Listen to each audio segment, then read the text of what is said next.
So Dr. Pukar Thapa is currently working as a consultant hepatologist at Norwich International Hospital and Homs Hospital, Nepal. Working as a clinical specialist for communicable disease, the World Health Organization in Nepal.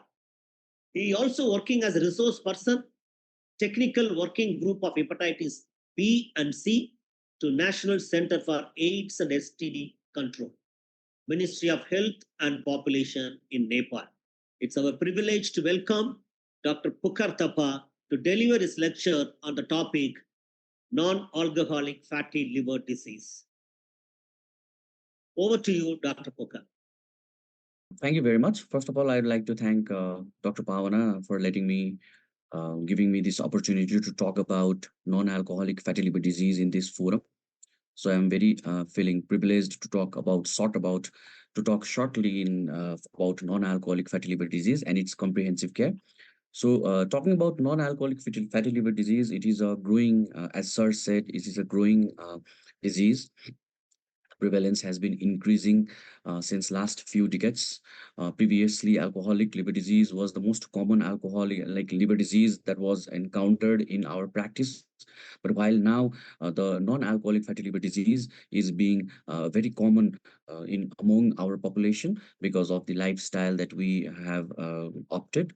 So talking about non-alcoholic fatty liver disease, so it's defined as the if the fat component of the liver, if it exceeds 5 to 10% of the liver by weight, or more commonly estimated as fat identifiable in more than 5 to 10% of the hepatocytes by light microscopy. So the normal fat content of the liver should be less than 5%, but if it exceeds 5 to 10%, then it is called fatty liver or liver steatosis. For defining NAFLD, there must be evidence of hepatic steatosis either by imaging or histology. Histology is like by doing liver biopsy or even by imaging. So, and there should be lack of secondary causes of hepatic fat accumulation, such as significant alcohol consumption, that is more than 30 grams for men and 20 grams for women on daily basis, long-term use of steatogenic medications, or some hereditary disorders. So it can be categorized histologically into non-alcoholic fatty liver or non-alcoholic steatohepatitis. So if the presence of fat is more than 5% without evidence of hepatocellular injury, like in the form of hepatocyte ballooning in liver biopsy, it is called non-alcoholic fatty liver. And if there is inflammation with hepatocyte injury, that is hepatocyte ballooning, it is with or without fibrosis, it is called non-alcoholic steatohepatitis. So it can be divided broadly into two: if there is evidence of hepatocellular injury, or there is no evidence of hepatocellular injury with accumulation of fat more than 5%. So common risk factors associated with NAFLD is common conditions with established association is obesity, type 2 diabetes, insulin resistance, dyslipidemia, metabolic syndrome, PCOS. These are common conditions with established association with non-alcoholic fatty liver disease, and these are the risk factors associated with NAFLD. Other conditions associated with NAFLD can be hypothyroidism, obstructive sleep apnea, hypopituitarism, hypogonadism. Even psoriasis can be associated with NAFLD. So, NAFLD is one of the most common liver disorders that we have encountered nowadays. It can be the prevalence of both fatty liver and combination of fatty liver and steatohepatitis is as high as 38% in recent large systematic review, and estimated to be 25% worldwide rate of NAFLD. In Nepal, there was a study done, there was a publication in KUMZ in 2019 where they found out that the prevalence of non-alcoholic fatty liver disease was 38.2% in the general population. So they found out that it was more common on like 64% in like they found out that the total number of cases, so 371, where they have found grade 1 fatty liver in 149, grade 2 fatty liver in 76, and grade 3 in 4. That's the total percentage of fatty liver was 38.2%. And then we have seen that in some population, in specific group of population with obesity or type 2 diabetes who have metabolic syndrome, the rate of the prevalence of fatty liver is higher than 38.2%, and 38.2% was found in a general population. So the natural history of fatty liver, as it if there is less than 5% of hepatocytes are filled with like fats, then it is a healthy liver. So if it increases more than 5%, we call this NAFL, that is non-alcoholic fatty liver. So if there is inflammation in form of hepatocyte ballooning, then we call it as NASH, non-alcoholic steatohepatitis. It progresses to compensated cirrhosis if there is ongoing inflammation in forms of hepatocyte ballooning, so compensated cirrhosis, and then ultimately it uh, presents as decompensated cirrhosis in form of ascites, jaundice, hepatic encephalopathy, or upper GI bleeding. And then it can also cause hepatocellular carcinoma, either after the decompensated cirrhosis occurs, or even in the compensated cirrhosis, HCC can occur. So these are the spectrum of NAFLD, and then this is the natural history of non-alcoholic steatohepatitis as well.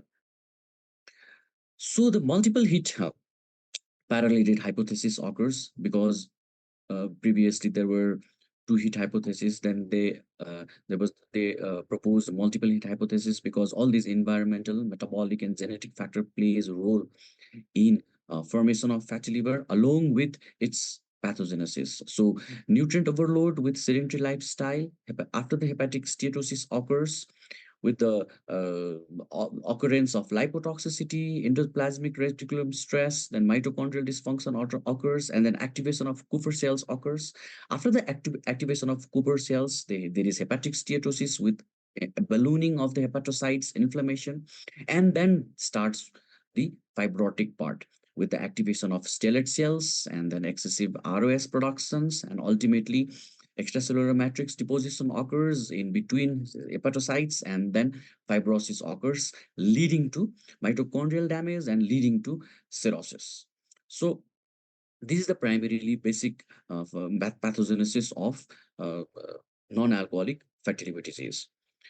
So actually, there is no particular sign and symptoms of non-alcoholic fatty liver disease. So almost 100% of the patients, we find it incidentally because we just screen the patients according to the risk factors they have, like obesity, type 2 diabetes, or hypertension, or family history of non-alcoholic fatty liver disease, family history of fatty liver disease. So on incidentally, we find that the patients has fatty liver on ultrasonography, or there is some transaminitis in liver function test. So most of the patients are asymptomatic, but vague symptoms can occur, like fatigue in almost approximately 70% of the cases sometimes, but that is usually ignored. And then right upper quadrant pain or right upper quadrant heaviness, non-specific heaviness in right upper quadrant can occur, but that is also not specific symptoms of fatty liver. And this occurs only when there is a large hepatomegaly, and then the liver size increases to up to 17 centimeter, 18 centimeter, then patient may feel these symptoms. Sorry. So sometimes obstructive sleep apnea can occur, PCOS-related symptoms, occasionally neurological deficits can occur due to systemic lipotoxicity. And then on sign, we can find hepatomegaly, acanthosis nigricans can occur as a part of metabolic syndrome. Pulmonary erythema, spiroangioma can occur if the patients have already developed chronic liver disease or cirrhosis of liver. Buffalo hump can occur. So these are the signs and symptoms that can be seen in non-alcoholic fatty liver disease, but it can none of them are specific to non-alcoholic fatty liver disease. And then these signs and symptoms occur in various stages of the non-alcoholic fatty liver disease, because some signs like pulmonary erythema occurs only after the patient developed chronic liver disease or cirrhosis, and that's also not specific to non-alcoholic fatty liver. So extrahepatic manifestations or associations of non-alcoholic fatty liver disease are particularly first, I would like to say it is type 2 diabetes or insulin resistance, because this is the main, one of the main uh, uh, association of NAFLD, because once the patient develops fatty liver, insulin resistance starts developing. So cardiovascular disease disorders can occur, thyroid malignancies, polycystic ovarian syndrome, obstructive sleep apnea. They all can be associated with the NAFLD. Even the most importantly, the patient can develop gallstones after the patient has non-alcoholic fatty liver disease. So for the diagnosis, we divide it into three major divisions: serological tests, imaging, and then the liver biopsy. On serological tests, we see for transaminitis, AST and ALT can rise.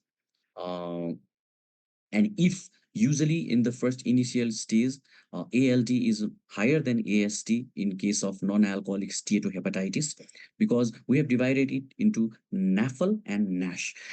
We see that in NAFL, non-alcoholic fatty liver condition, the patient doesn't have hepatocyte injury, then AST, ALT can be normal. But the patient once develop non-alcoholic steatohepatitis, that is hepatocellular injury, then ALT starts increasing. But if AST ALT ratio, if it is more than one, that now indicates fibrosis, because once fibrosis develops, then AST becomes more than ALT.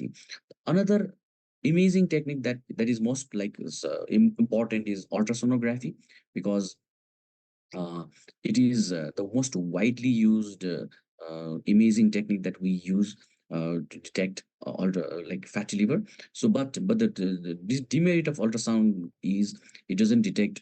Usually, it detects more than if the fat in the liver is more than 30% of the liver cells. So another important is MRI or magnetic MRI to detect this fatty liver, but it is quite expensive and costly, so we do not do routine in routine practice. So another important test that we have now gained is transient elastography or fibro scan that we do. So transient elastography or shear wave elastography is commonly used to see for the fibrosis, and to see for the elasticity of the liver. So if we see that if the liver elasticity is lost or not, and then transient elastography or fibroscan that we do also measures the CAP, that is CAP score, or we see the how much percent of the liver is filled with fats. So CAP and fibrosis can be seen by transient elastography. And finally, the liver biopsy. It is the gold standard, but since it is invasive, we do not do it routinely to detect the hepatocyte fatty liver. But liver biopsy is the gold standard for detecting uh, fatty liver disease. So the management of NAFLD should consist of treating liver disease as well as the associated metabolic comorbidities such as obesity, hyperlipidemia, insulin-resistant type 2 diabetes, because these are the associations of fatty liver disease that we see in almost all of the cases. So it's not just treating liver disease, but we should be combinedly taking care of all these comorbidities, metabolic comorbidities that we see in that particular patients, such as obesity, hyperlipidemia. But there is a term called lean NASH. Lean NASH occurs in a patient or in a person who doesn't have obesity, who is very thin, who may not have insulin resistance or type 2 diabetes or any other metabolic comorbidities. In such case, we also try to treat liver disease, but the associated metabolic comorbidities may not be present. So given that the patients with NAFLD without steatohepatitis or any fibrosis, they have very excellent prognosis from a liver standpoint. So the pharmacological treatment are particularly chosen for those with biopsy proven NAS and fibrosis. That means there should be hepatocellular injury ongoing in form of steatohepatitis for the treatment, pharmacological treatment in a patient with NASH. About the comprehensive lifestyle approach to avoid or to for the treatment of fatty liver disease. So the comprehensive lifestyle approach, the first and the most important is energy restriction, that is calorie restriction of 500 to 1000 kilocalorie per day. And then the another important and very important uh, uh, uh, lifestyle approach is weight loss. That is 5 to 10% weight loss target should be done in order to reduce the fatty liver or reduce the steatohepatitis that is occurring. So some of them has proposed coffee consumption. So taking coffee without sugar can be a very advantageous for fatty liver. So fructose intake should be reduced. Daily alcohol intake should be reduced strictly below 30 gram for men and 20 gram for women. So physical activity should be done. So resistance training can be done to promote musculoskeletal fitness and improve metabolic factors. So these are the comprehensive lifestyle approach for reducing or for improving the fatty liver disease. So another management of NAFLD can be divided. Interrupt, sir. Yes, yes, In within we have to conclude, sir, in within 3 minutes, sir. yes. Okay, thank you. So as I talked, weight loss is the most important aspect of reducing fatty liver. So 5 to 10% weight loss can lead to biochemical and histological improvement. Hypocaloric diet, dietary component. Exercise alone can also be effective, but diet plus exercise has greatest beneficial effect in reducing fatty liver. Bariatric surgery has been proposed if reversing NASH. So orlistat, which is a pancreatic enzyme, pancreatic lipase inhibitors, so they can be used. Uh, Sibutramine has been proposed, but still not popularly used. So we can increase the insulin sensitivity by thiazolidinediones, pioglitazone, which is a very good drug that is introduced first, like NASH. Metformin can be used, and meglitinides and incretin mimetics can be used. So another important that drug we'll be using is vitamin E.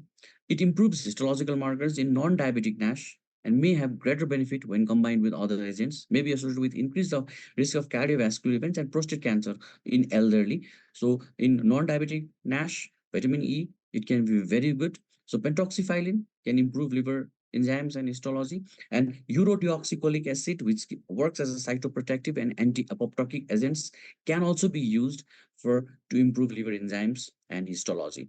So this is what I talked about. Metabolic comorbidities, lifestyle factors is very important. So reducing weight 5 to 10% with physical activity is very important. So once NASH or fibrosis is present, bioglitazone, vitamin E can be used as a supplement. So if the patient has already developed advanced chronic liver disease or cirrhosis is present, then we look for the complications of cirrhosis like diffuse varices, ascites, HE, and then if still the patient goes into decompensation and then advanced liver disease, child C category, then we evaluate for liver transplant. So final slides, how to monitoring protocol for patients with NAFLD. So if there is no baseline evidence of fibrosis, that is absence of worsening of metabolic risk factors, monitor at 2 to 3 year intervals. So if there is evidence of fibrosis, monitor on an annual basis. So if there is evidence of cirrhosis, monitor at 6 month interval and also screen for hepatocellular carcinoma. And then whenever we find that the patient has already developed NAFLD, non-invasive scores and transient elastography should be performed to see for fibrosis and to see for fat estimation. And then if the patient has already developed liver biopsy, get evidence of cirrhosis or fibrosis, we can consider if liver biopsy if we think about alternative uh, cause or alternative diagnosis for alternative cause of liver fibrosis or liver cirrhosis. So thank you very much. So this was just a brief thing about the brief overview of non-alcoholic fatty liver disease, though we have a lot of things to talk about on this. So we can talk, Thank you, Dr. talk into Prakash. this. I would like to introduce our next speaker. He's Dr. Dilip Neupane. He's an DM pediatric gastroenterologist, Sorry to interrupt. pathology You have to answer from your screen. PGI, Chandigarh. He has done MD Pediatrics from AIMS, New Delhi, and MBBS from BPKHS, Dharan. He is currently working as an associate professor in pediatrics in Kathmandu Medical College, and he's affiliated to KU Kathmandu University. He's our first and only DM pediatric gastroenterology and hepatology in Nepal. Please welcome Dr. Dilip Neopani. Over to you, sir. Thank you so much. Namaste and very good evening. I would like to thank the organizing for organizing such an insightful and interprofessional section in the approach to NAFLD. And also I would like to thank Dr. Pawana Kasta for providing me opportunity for the insight in the pediatric NAFLD. So without any delay, I would like to go ahead. Is my slide visible? Yes, sir. Yeah. Uh, Yes. Basically, I will go through the definition, epidemiology, pathogenesis, clinical features, the screening of the NAFLD, diagnosis, pediatric NAFLD versus the adult NAFLD, and the non-invasive test and the treatment part. So the NAFLD is the most common liver disorder and currently the second most common cause of the liver transplantation. NAFLD has been renamed by the some as a metabolic dysfunction associated with the fatty liver disease, as the majority of the patient with the fatty liver have metabolic dysfunction in the form of type 2 diabetes mellitus, dyslipidemia, and insulin and increase the insulin resistance. Pregnant NAFLD has a complex pathophysiology and is different from the adult NAFLD with the multiple inputs including the perinatal events. So, the perinephral is defined as the chronic hepatitis steatosis in less than 18 years, which is not secondary to the genetic metabolic disorder, infections, use of steatotic medications, ethanol consumption, or the malnutrition. In most children, the NAFLD is associated with the insulin resistance, center of the generalized obesity, dyslipidemia, characterized by the high triglyceride and the low HDL level. So if you see the prevalence all over the world, it accounts for around 1.7% to 42.5%. However, if you see the study in the general populations of around 20 studies, it is around 7.6%. And if you see the studies of the clinical obese population, it is around 34.2%, with a 95% confidence interval of 27.8% to 41.22%. As the Dr. Pukar Thapa has already discussed on the pathogenesis, so I don't want to go into more details. At least we have to know that whenever there is a weight gain is present and there is obesity, there is free fatty acid got deposited, and which cause the local insulin resistance and the release of free fatty acid level, which ultimately lead to the lipotoxicity. Due to the multiple hits, there occurs the endoplasmic reticulocytes of regulation of the receptors and the mitochondrial dysfunctions, which trigger the activation of the immune cells and convert the normal the Christian stellate cells to fibrosing endocytic cells, which ultimately lead to the fibrosis and cirrhosis. So basically, in the clinical picture, the most common physical signs include the obesity, in the particular the central adiposity, hepatomegaly, acanthosis nigricans, and splenomegaly. In childhood NAFLD presented with the over jaundice and the signs of in-stage liver disease is very rare. I just want to highlight the one important case, which is from the Hispanic girl as the 11 years who had a great esophageal varices and the cirrhotic NAS, and she subsequently underwent the liver transplant at the age of 20 years. And she is one of the youngest reported cases of the use of the transplantation for the NAS diagnosed in the childhood. So basically, in the NAFLD of phenotypes, it could be divided into two arms. One is the non-alcoholic fatty liver, in which there is steatosis or present without any inflammation. However, in the other arm, it occurs the steatosis along with the inflammation. So whom to screen for the NAFLD? Basically, it should be screen should be considered at the age of 9 years to 11 years for all the obese children and for the overweight children with additional risk factor like the central adiposity, insulin resistance, pre-diabetes or diabetes, dyslipidemia, sleep apnea, or the family history of the NAFLD or the NAS. Earlier screening can be considered in the children with the patient with the risk factors such as severe obesity, family to the NAFLD, NAS, or the hypopituitarism. Considering the screening of the children and the parents of the children with the NAFLD if they have known risk factor of the NAFLD. So for the screening, we use the ALT with the upper lower limit. For the girls, it is 22, and for the boys, it is around 26. So if the ALT is more than 2 times upper lower limit in a person for more than 3 months, then we have to evaluate for the NAFLD. And if it is more than 80, then we likelihood of the significant liver disease is higher, so we have to timely evaluate. So for the any child with the presence with the non-alcoholic fatty liver disease, the comorbidity assessment should be done in the form of the fasting lipid profile, fasting glucose and the insulin, SBA1C, blood pressure. So symptoms of the sleep apnea, severe acne, hirsutism, and the thyroid TFT. So diagnosis of the NAFLD is the diagnosis of exclusion. So we have to investigate to exclude the alternative etiology for the elevated ALT or the hepatic steatosis and investigate the presence of the coexisting chronic liver disease.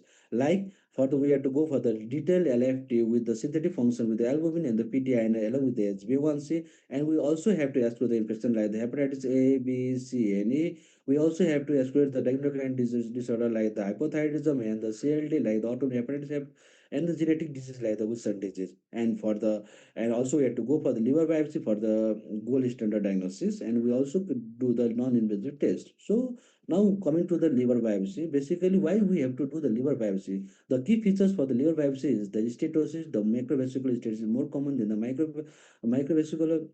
So hepatocyte ballooning, inflammation, mononuclear or the polymorphonuclear fibrosis it in the form of the periportal portal of the sinusoidal and the melaleutic bodies. Here in this, I have kept the two histopathology report. In the pediatric nipple, here we can see the moderate inflammation. However, in the adult nipple report, here we can see there is almost no inflammation. So basically, based on the liver biopsy, there is various patterns of the phenotypes of the non-alcoholic fatty livers. One is the non-alcoholic fatty liver in which there occurs the steatosis, but no any inflammation. However, in the non in the NAS, there occurs the inflammation along with the Bellman degeneration and the steatosis. In the zone 3 NAS is usually seen in the adult population where there is a centilobular zone 3 inflammation or hepatocyte injury will be seen. However, in the zone 1 NAS is usually seen in the pediatric patient in which there occurs the mild to moderate portal inflammations. So the in the NAS CRN US data in which the liver biopsies were done on the 675 NAFLD patient, we saw that borderline zone was 30%.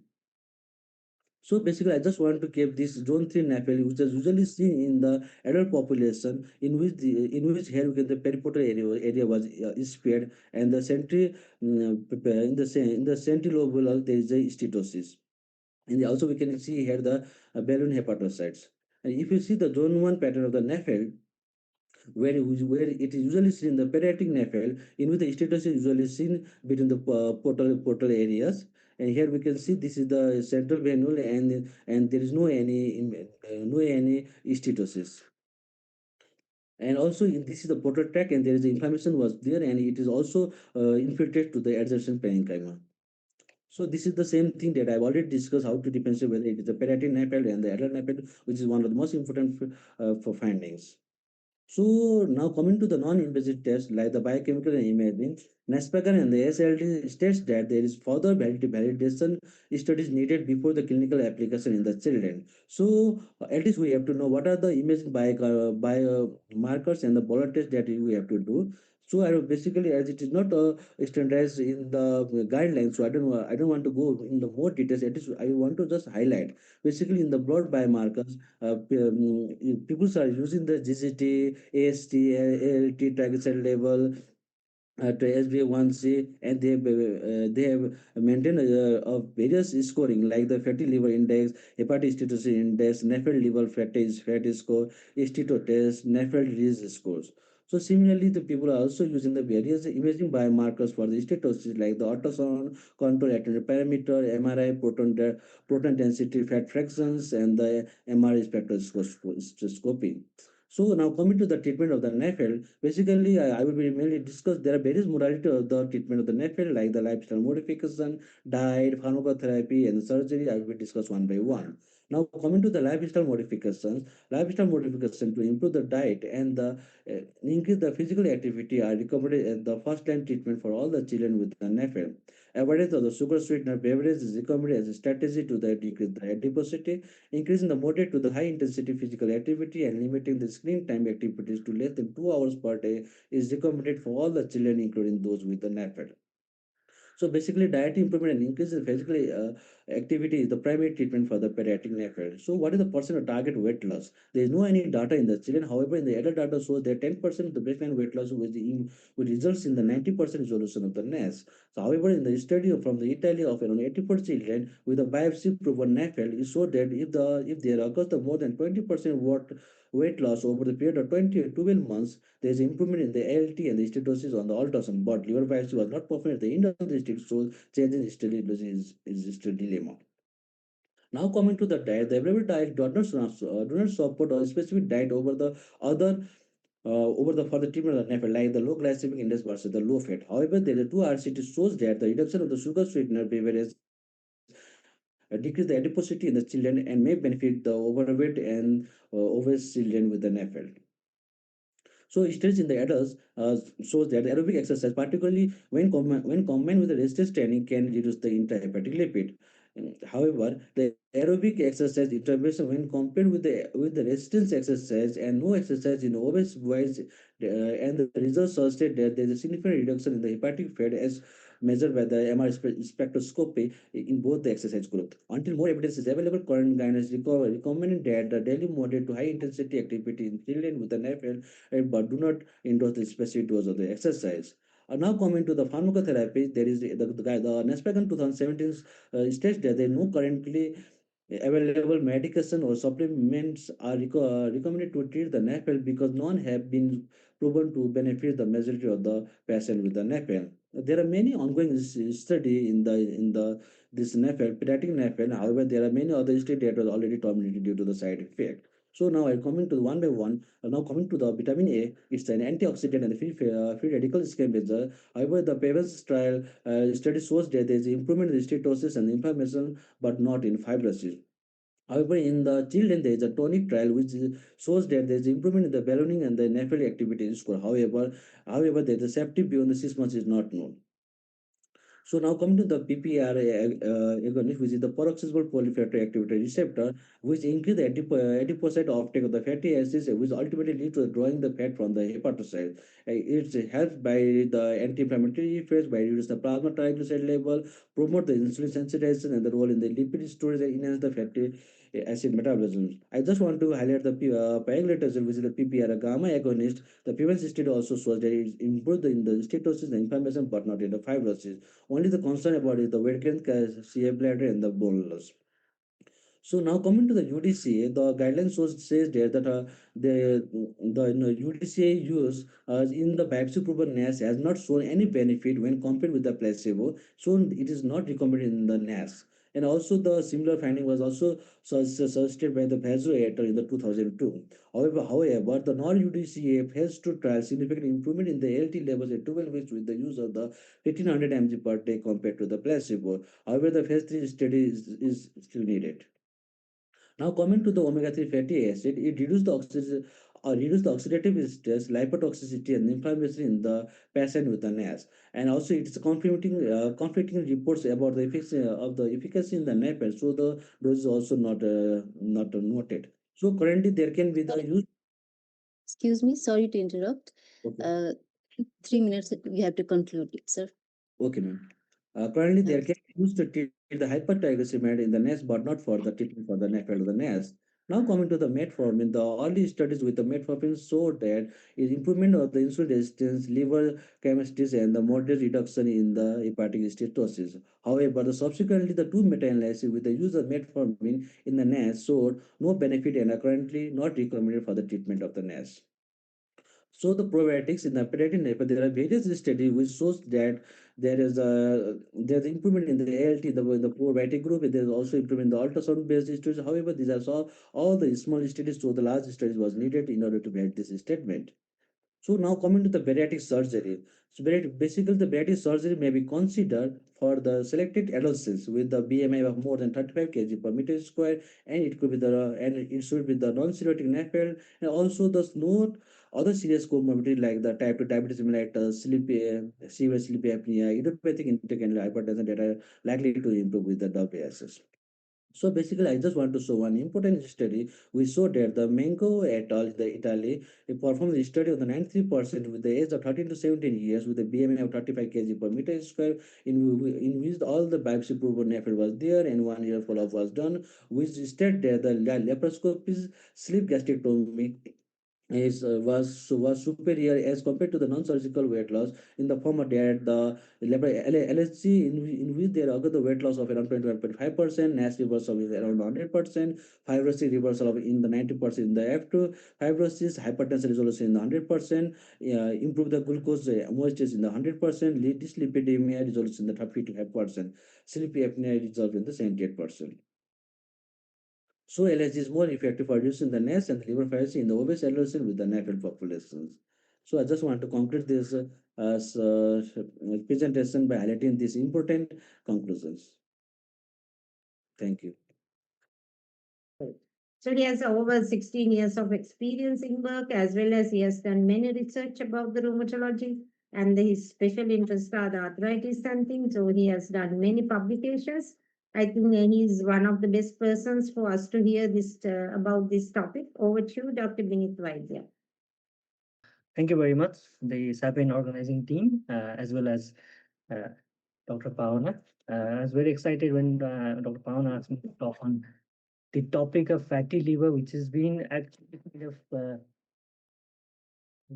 technology, and we all know that it is there. There are metabolic complications, but most of us are always focused in treating disease activity rather than seeing the holistic approach.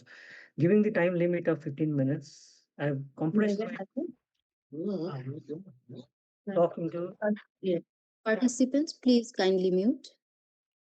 yeah, I compressed my talk into three big questions. How common is it in rheumatic disease? How is it related to rheumatic disease? And what are the implications that we should consider while seeing a patient with a rheumatic disease?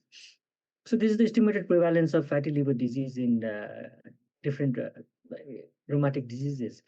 As you can see, gout leads everything, because gout is now basically being considered as a metabolic syndrome. It's a part of metabolic disease, gout and hyperuricemia, and a lot of patients with gout have fatty liver disease, hypertension, dyslipidemia, and associated features of metabolic syndrome, followed by psoriatic arthritis, as Dr. Pukar also mentioned. Psoriasis is known to have a lot of metabolic complications, including fatty liver and rheumatoid arthritis. Other diseases, as you can see, the prevalence is there, but not much higher than the general population, as we estimated the prevalence of fatty liver in general population to be 25 to 30%.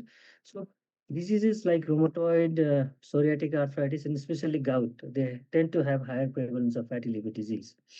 So this is our own study. I think we published it in 2016. We randomly took patients mostly with rheumatoid arthritis, SLE. Fibromyalgia is a non-inflammatory disease, so basically they behaved as controls. And what we found was any form of dyslipidemia was seen in almost 70-75% of patients. And common lipid disorders like hypertriglyceridemia, LDL more than 120 was seen in almost more than 50% of patients. And interesting part, fibromyalgia with high LDL was seen in almost none of the patients. So dyslipidemia, one of the predictive factors of fatty liver disease and of metabolic syndrome and complication, has been shown in Nepalese population also. This is one more of our study published in 2021, where we saw comorbid conditions, metabolic comorbid conditions in gout patient, and we saw dyslipidemia to be very prevalent, along with certain population having diabetes and hypertension. 2 out of 5 criteria of metabolic syndrome was fulfilled by 60% of patients, but the full criteria, 3 out of 5, were fulfilled by around 30% of patients. Meaning gout and other rheumatic diseases are not exempt from these metabolic complications. So coming to the second part, now we know that it is common in rheumatic diseases. We know that the prevalence is globally increasing.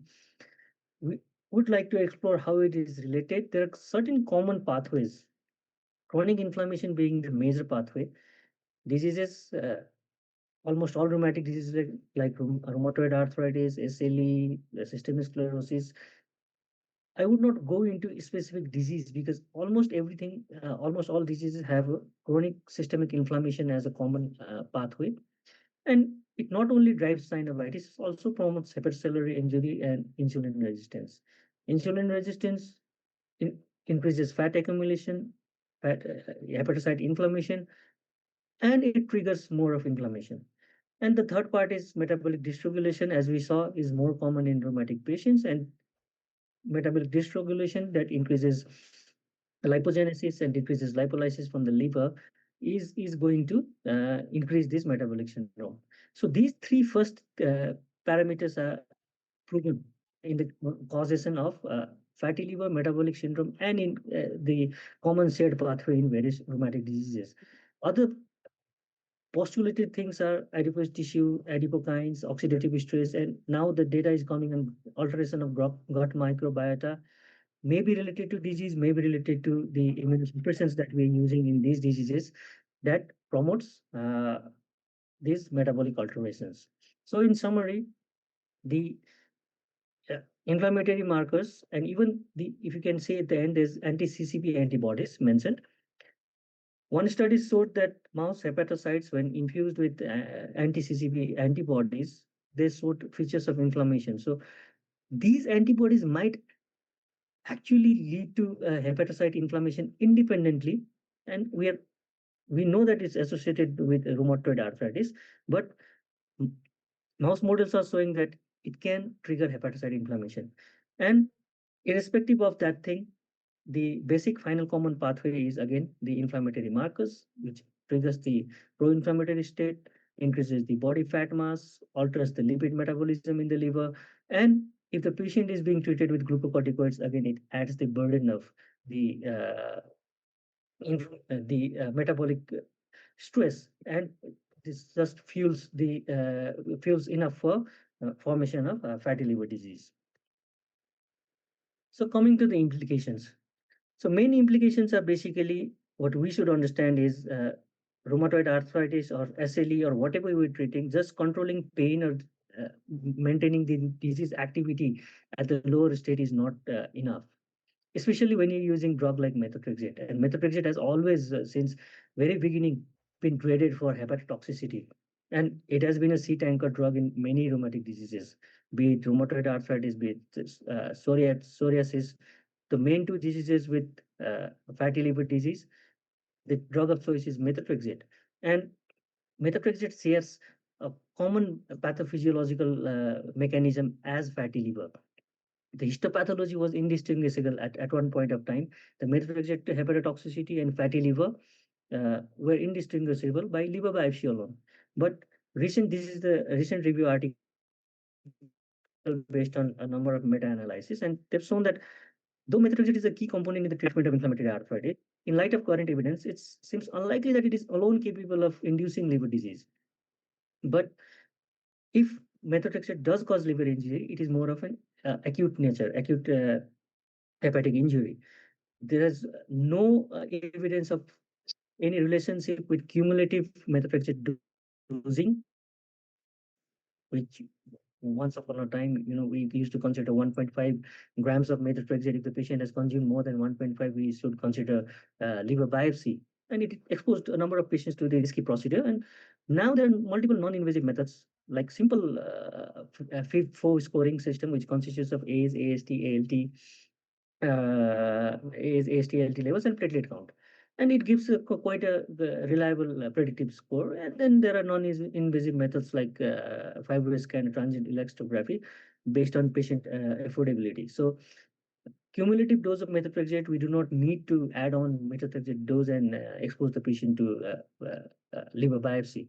But it is advisable to screen the patient for possible liver disease, because as we know now, we've seen the data that many patients, almost 1 in 2 or 1 in 3 patients with these rheumatic diseases are likely to have some metabolic alteration and fatty liver at the baseline before starting the treatment, and that assessment is necessary. And once the treatment is begun, a 3-monthly follow-up is usually advised. And as you can see in the last slide, they also recommend the FIB-4 score to see the toxicity. So this busy slide just resembles the slide shown by Dr. Pukar Thapa, showing the pathophysiology of fatty liver disease. Methotrexate plays in a role by inhibiting hepatocyte folate reserves, stimulating reactive oxygen species. It stimulates the increases the mitochondrial injury, increasing lipid accumulation in starting steatosis. And in patients already having hepatic fat reserves, it is likely that methotrexate might uh, increase the chances of developing a NAS from NAFLD. So this is the latest monitoring protocol. If you're using methotrexate, the pre-treatment evaluation, uh, we have to see the alcohol consumption, the other risk factors for metabolic syndrome, viral markers, and the biomarkers. As we can see, we are still using the classical biomarkers like AST, ALT, bilirubin, and prothrombin time. The newer biomarkers like cytokeratin 18 and complement levels, they're yet to be validated. So if everything is normal, we start with methotrexate, and we regularly monitor hemogram and liver enzymes and FIB4 scoring. And this regular monitoring, the time interval is different as given by different guidelines, as you see in the right top corner. UK, Portugal, US, everyone has their own guidelines. But what we are following is monitor liver function. If everything is normal, we monitor every 3 months for 1 or 2 times. And if the patient continues to be normal, we monitor every 6 months only. But at the baseline, if they are abnormal, if the liver function is abnormal, then we need to work up for the synthetic function of the liver also. Not only liver enzymes, rule out other underlying viral infections, other autoimmune hepatitis related antibodies. And the same evaluation has to be done if the patient shows elevated liver enzymes or high FIB4 score during methotrexate treatment. And if the patient is not improved on reducing the dose of methotrexate or withholding it, the further introduction of methotrexate might be contraindicated. Yes, this is again our study in 2020 where we we took a group of patients with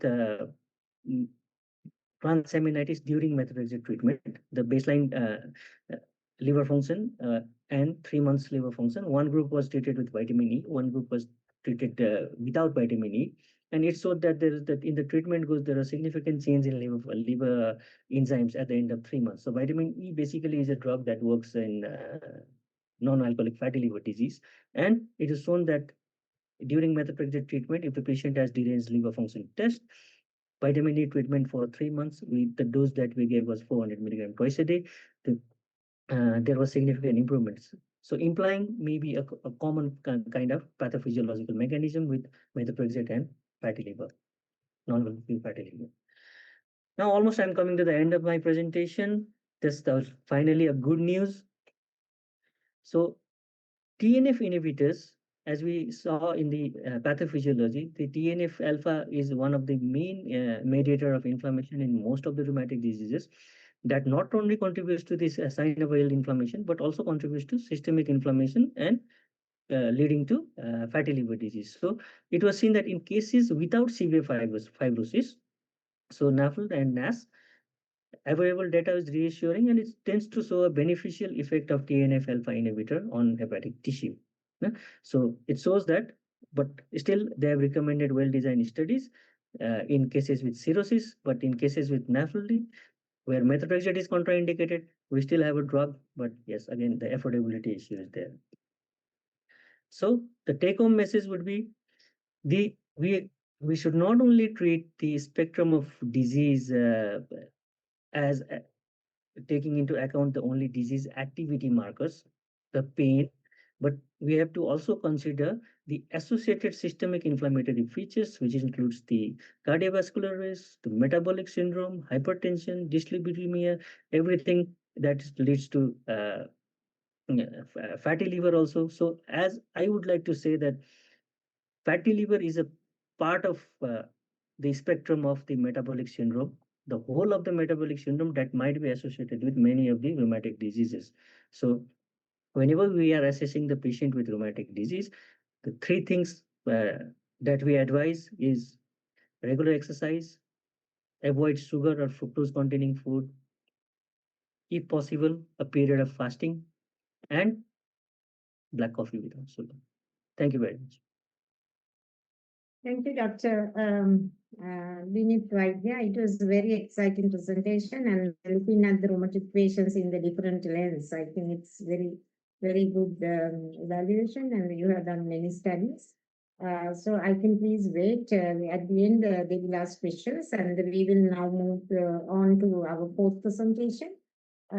Fourth presentation is done by Dr. Roshan Gimre. Pleased to welcome you, Dr. Roshan Gimre, and he's a general surgeon, but currently he's working as associate professor, Department of GI and General Surgery in AMS Hospital, Kathmandu. He has many publications and he's currently working as a clinical fellow in the liver transplantation center in even New Delhi, and he's a joint secretary of the Surgical Society of Nepal and the co-secretary of the outreach program of the Nepal. So he has immense experience. So let's listen to him. And we are pleased to welcome Dr. Roshan. Rohan, just over to you. Good evening, everyone. Thank you, Sapen and Dr. Pawana, for this opportunity. I am presenting on a topic of evolution of liver transplantation in NAFLD.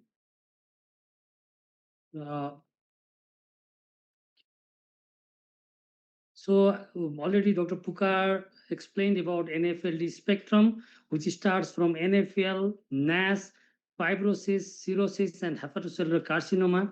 And my talk is more focused on fibrosis, and which leads to cirrhosis. If the patient survives, then hepatocellular carcinoma, and either the patient has undergone a liver transplant or death. So most of the later phase spectrum I'll discuss briefly.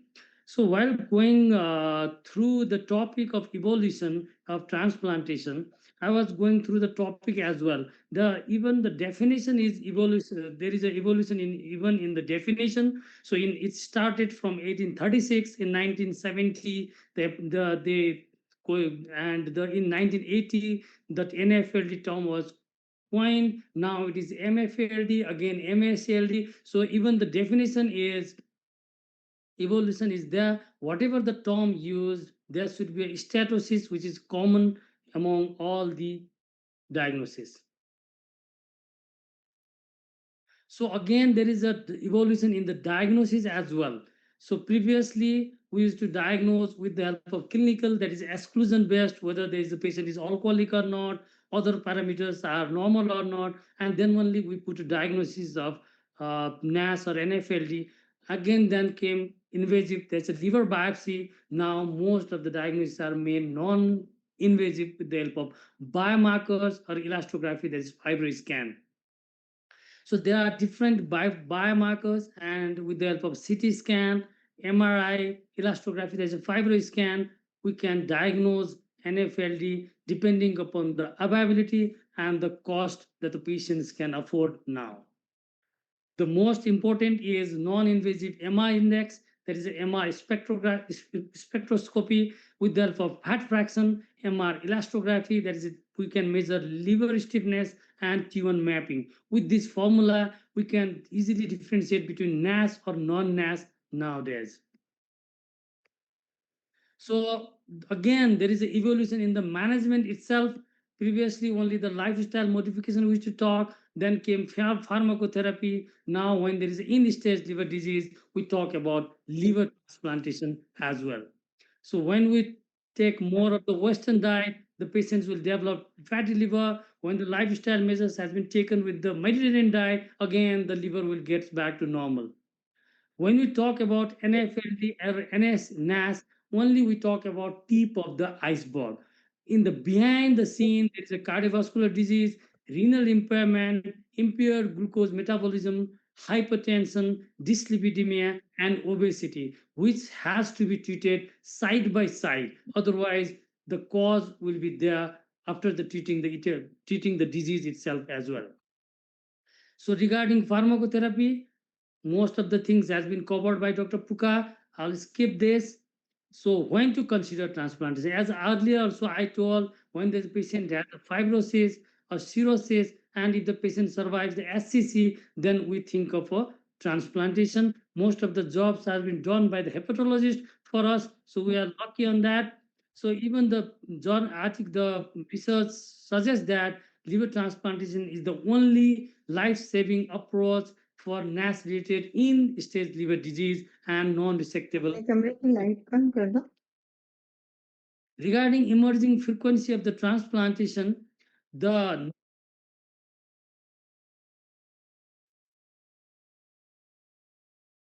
You are muted, sir. host is muting me. It's okay. Yes, yes. So regarding the frequency of the transplant, depending upon the etiology, from 2001 to 2009, the indications of the transplant because of NAS is increasing day by day. Similarly, this is a chart of till 2018. The number of transplant requiring after because underlying the cause of NAS is also increasing. So while talking about briefly about liver transplantation, as we know that there are two techniques, DLT or deceased donor or living donor, which is feasible. The only treatment we do, deceased donor in Nepal. Recently, we have done one, but this because of we have not able to achieve this. We frequently do living related liver transplantation. And before managing for the transplantation in NAFLD, some pre-transplantation workups should be done. And even at the transplant, there should be management of the comorbidity, and there's a surgical challenge. And we have to manage infection because they are more prone to get infect. And we have to consider bariatric surgery even prior to transplant. Sometimes we have to go side by side, and even after transplantation. When the patient is obese, depending upon the GRWR, the graft weight should be increased. Sometimes dual transplantation is required. Therefore, bariatric surgery has to be considered in such type of patients. I've briefly discussed about pre-transplant consideration. So there is a lifestyle modification that we do, and we keep patients under dietitian. They do all the lifestyle modification followed by pharmacological treatment. And even the patient is obese, and if the patient require bariatric surgery, we ask patient to undergo bariatric surgery. Most of the time, because of the cirrhosis and the collaterals, bariatric surgery we could not do at prior. So side by side we have to do, and finally liver transplantation. So cardiovascular risk is the most important for this group of the patients. Depending upon the clinical suspicion, different level of test patient has to undergo. And the dietary modification, the dietitian will explain on this and more. I will skip this.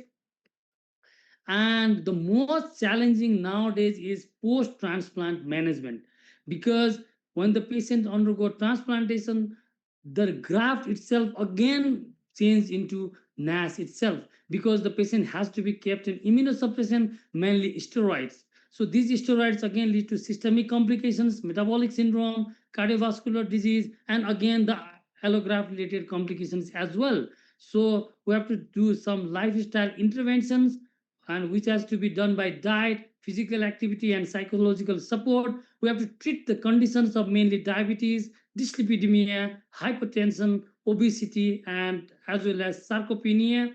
And we have to do some certain modification of immunosuppressants that will try to stop steroids early and stop CNI as well, and consider mTOR. The first choice is mycophenolate. And we have to monitor this group of patients with cardiovascular prevalence, graft monitoring, and renal function monitoring as well. Depending upon the dyslipidemia and hypertension, we have to switch from CNI to mTOR frequently. So these are as the challenge is there, the allograft mass recurrence is growing up. Post liver transplant steatosis was reported in 31% of the patients. So what are the factors responsible? Similarly, as we discussed earlier, immunosuppressants and genetic predisposition, obesity, dyslipidemia, insulin resistance. As earlier, even the graft also the same etiology are there. So what are the future directions to prevent this? So first is we have to, the diagnostic advances are going up, genomic profiling, and your non-invasive monitoring are going, and the therapeutic emerging therapeutics are as well there. Ongoing trials are there, and we hope soon these will be given as a gold standard treatment. And some future innovations are also going on. One is use of AI for the prognosis, depending upon the genetic predisposition, which patients has to go undergo transplant or not, and machine perfusion. Defattation is recently has been developed in Switzerland. I hope this machine will do for the graft. They will defat and then will do transplant soon. So transplants treats the liver, not the lifestyle. So prevention starts with the plate. Thank you. It's my pleasure introducing Nani Shova Shakya. She's an associate professor, Safford College, senior dietitian, instructor in critical care, nutritional international friendship, Children's Hospital, master in home science, post diploma in dietetics. She did it in India, and she is our council member of SAPAN, and she is also president of Nepal Dietitian Association, vice president of Women Association for Training and Service, life member in Indian Dietetic Association, and she had a lot of research paper publications and peer review articles. Welcome, Nani Shavo Shakya, the senior dietitian from Nepal, to deliver the lecture on the nutritional support of liver health evidence-based dietary strategies in non-alcoholic fatty liver disease. Over to you, Ms. Nani. So thank you very much for the nice introduction. And thank you very much, Dr. Pauna, for giving me this opportunity to be the part of this webinar from Nepal. So this is my topic, like you have already explained me.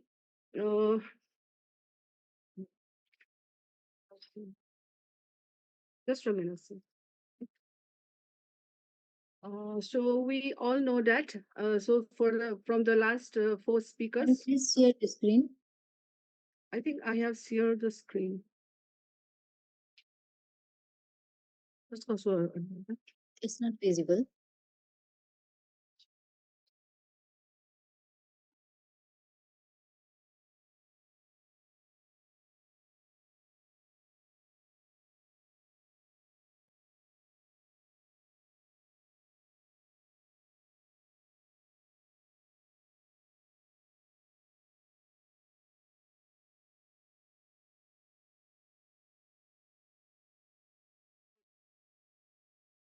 Is it visible? Yes. I think it is visible. Why don't you put it into the presentation mode? Okay. Yeah. Is it done? Still not. Yes. So we all know that. So from the last four speakers, we have already got many information regarding liver. So we all know that liver is a key organ which is responsible for many different functions. So numerous metabolic processes as protein, fat, carbohydrate, and takes place, which is responsible for good nutritional status. So diseases affecting this organ profoundly and adversely affect the nutritional status of a person that leads to malnutrition and sarcopenia. So the goal of treatment, hence, is to stop the progression of the diseases and its complication requiring multidisciplinary approaches, including nutritional support. So as we have already said, the common liver conditions discussed is NAFLD, which is newly named as MASLD, alcoholic liver diseases, cirrhosis and liver failure, hepatitis of different strains, and drug-induced liver injury. All these are some of the common liver conditions, but today we'll be discussing more on NAFLD. So what is the role of nutrition on liver health? So we all know that malnutrition is the most common complication occurring in up to 90% of hospitalized patients with liver problems. And on the other hand, overweight and obesity, which is rising globally, is most prevalent cause of NAFLD and MASLD. Therefore, well-balanced diet that incorporates various nutrients, bioactive compounds, has emerged as a cornerstone in the management of these conditions. So personalized dietary interventions is very, very important that reduces hepatic fat accumulation, systemic inflammation, and improve insulin sensitivity. So as a dietitian, Excuse me, Nani, can we interrupt you? And your slides are not moving. Can we just put it to the presentation mode and move the slides? Now still it is in the second, third slide. resumes here. Just start your slideshow. Yeah. Mm. Go to the slideshow. Yeah, you're right. Click Yes. it. Yeah. Is it done, sir? Yeah. Yes, yes. So now let's have a brief look of the prevalence of NAFLD NAS. Why is it a public health concern? So globally, we all know that approximately 844 million people suffer from chronic liver disease, and 2 million deaths occur each year.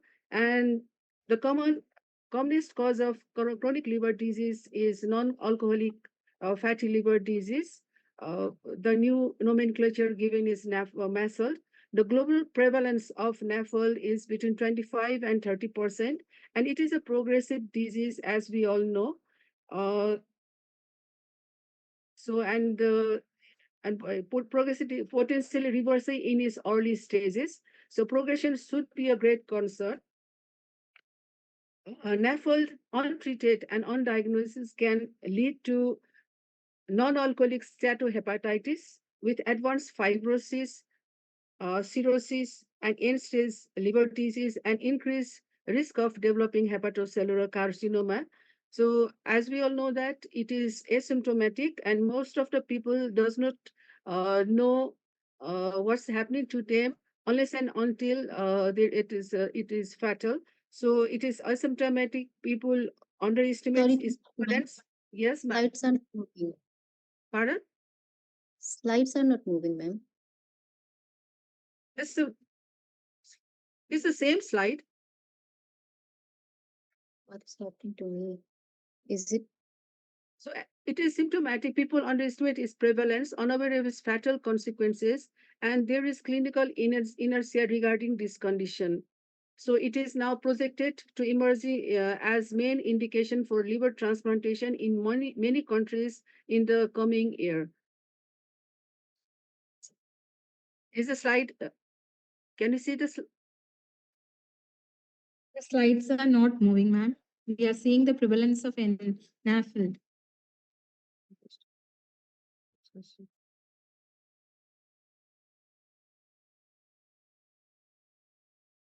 So this is. Can you see this new slide? Nutrition screening. Yeah. Mm.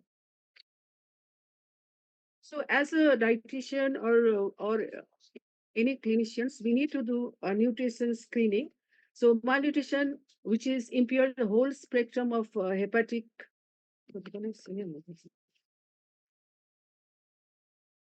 Uh, Hepatic metabolic function. So malnutrition can cause severe fatty liver, and liver disease patient should be screened for malnutrition by using a validator tool, which is not happening in our scenario. So once a patient visit our clinic, we can use different screening tools like MOST, NRS 2002, and obese patients should also be, screened, uh, and there has to be referred for detailed assessment.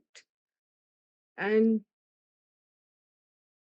can you see my next slide? Nutritional assessment. The nutrition screening itself. I think you have to select from the left side panel, ma'am. After each slide. Now select the 9th slide from the left side panel. It's not screen show mode, ma'am.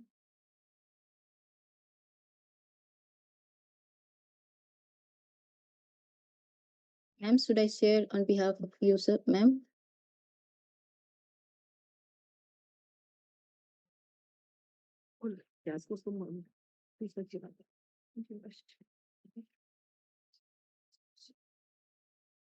Ma'am,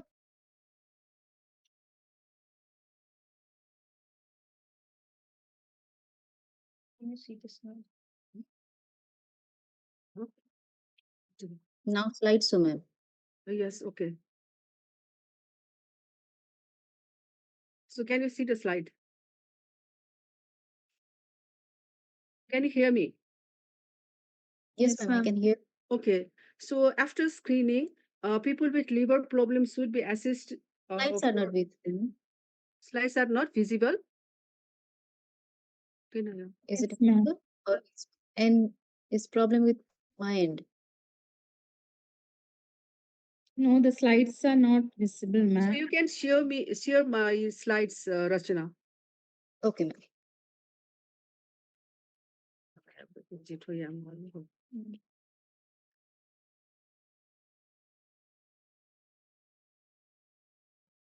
Let me share it for you, ma'am.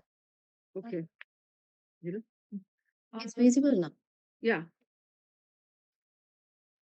So people with liver problem should be assessed for nutritional status.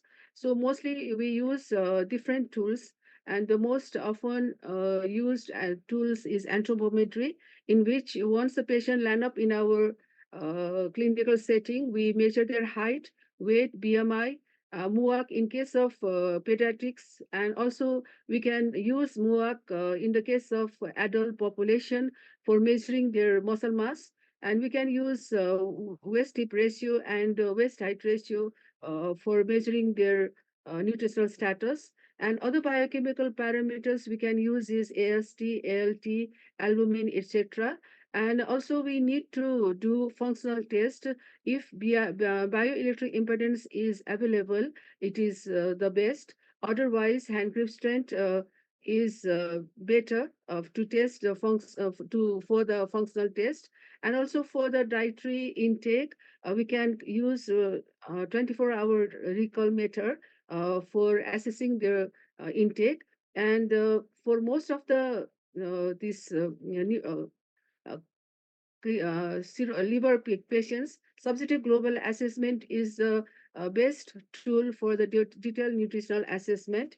And in NAS cirrhosis, the presence or absence of sarcopenia also should be assessed, because it is a strong predictor of mortality and morbidity. So now let's go through the management of NAFLD, in which our previous speakers has already explained many of the things.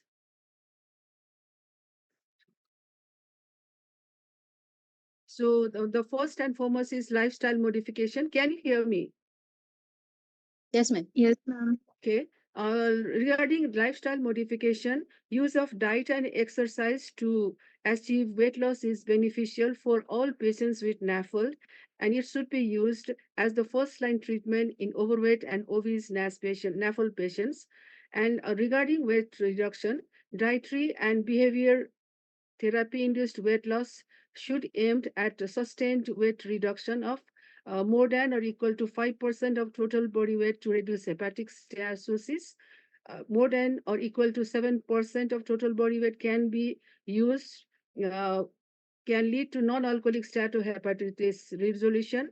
More than or equal to 10% can result in fibrosis stability. So depending on the case, we can use the different parameters. So for lean NAFLD, low rate loss threshold of 3 to 5% can also be used. And regarding nutritional recommendation, a hypocaloric diet, as the previous speakers have already explained, targeting 1200 to 1500 calorie per day, or a reduction of 500 to 1000 calorie per day from baseline, using different formal equations like Harris-Benedict equations, or Mifflin-Jor equation, or Schofield equation. The target is to weight loss of 0.5 to 1 kg per week. It is not recommended to exceed beyond this, which can worsen the symptoms of NAFLD. So low-calorie diet are associated with improvements in insulin resistance, normalized liver enzymes, and decreases intrahepatic fat. The various dietary approaches has been promoted. The structured dietary approaches mostly recommended is a Mediterranean diet that significantly improve the liver health in person with NAFLD by reducing hepatic steatosis and inflammation. And it is the most Hence, it is the most studied in NAFLD and NAS and is found effective, which is high in antioxidant and is anti-inflammatory. For every standard deviation Sorry to interrupt, ma'am. 3 minutes only, ma'am. Okay. 3 minutes only. Mediterranean diet score fatty liver decreased by 26%. Other key recommendations are different types of diet approaches has been in trend, but there is not enough evidence to support recommending a low carbohydrate, high protein meal replacement protocols, vitamin supplement, or intermittent fasting or keto diet. It is recommended that PUFAs, especially long chain fatty omega-3 fatty acid rich foods, and MUFAs should replace FCFAs and in the diet. And people like the Dr. Puka Thapa and other have already explained, people with NAFLD are also advised to drink 3 to 4 cups of unsweetened coffee. Coffee consumption has been associated with improvement in liver damage and reduced liver-related clinical outcomes in observational studies. It is believed to reduce the hepatocellular carcinoma also. And concerning, we all know that use of excessive amount of high fructose corn syrup is the main culprit of NAFLD. High intake of high fructose corn syrup, mostly from sugar-sweetened beverages, is associated with postprandial hypertriglyceridemia and visceral obesity, contributing to insulin resistance and NAFLD. Daily fructose drink consumption were more likely to have higher fibrosis stress regardless of age. In older adults more than 48 years, daily fructose drink intake was associated with hepatic inflammation and hepatocellular carcinoma. So fructose found in fruits is not, however, associated with NAFLD, but excessive intake of fruit is not suggested. Other key recommendations are the use of uh, ultra processed food is increasing in our daily life. So it is recommended to replace uh, foods, processed foods, commercial bakery foods, which is low in fiber, including so they have suggested to include whole grain vegetables, fruits, legumes, nuts, and seed. The rationale for not recommending ultra processed food is it causes excess energy intake that result in excess weight gain and NAFLD. Another reason behind this is dysfunction of the gut-liver axis, which is generally accepted mechanism for the progression of NAFLD. Other key nutrients which all the speakers have already explained is vitamin E, omega-3 fatty acid, B complex, choline. So many of the clinicians, they supplement these medications, but however, as a dietitian, we have various dietary sources. So it is better that we promote all these foods in while I mean counseling the patient. So about concerning physical activity, almost the previous speaker has already explained. So I won't be going through this. And in summary, this is the summary of my whole presentation. And finally, what I want to say is this special dietary recommendation for NAFL, like weight loss, 10% of initial weight over 6 months, maintenance of weight loss is very, very important.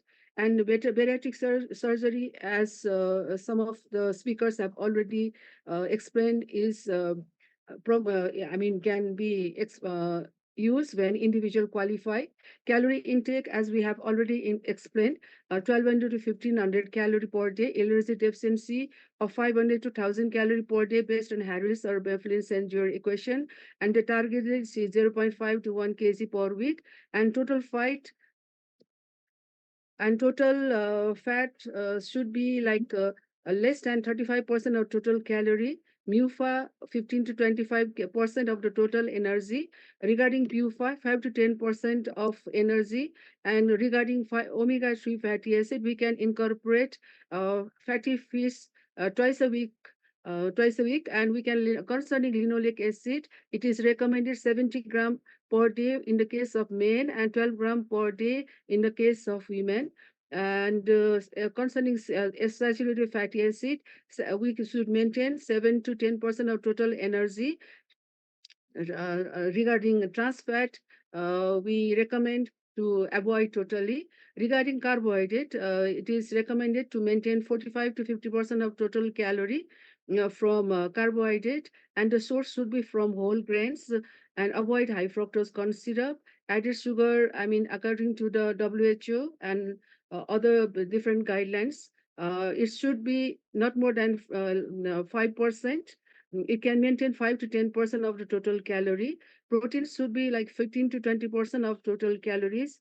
And so for the liver transplantation, we can give up to 1.5 to 2 gram per kg body weight.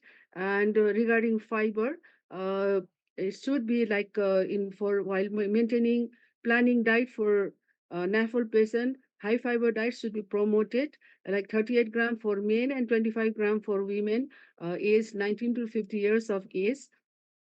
And so to sum up, NAFLD is the growing burden disease globally.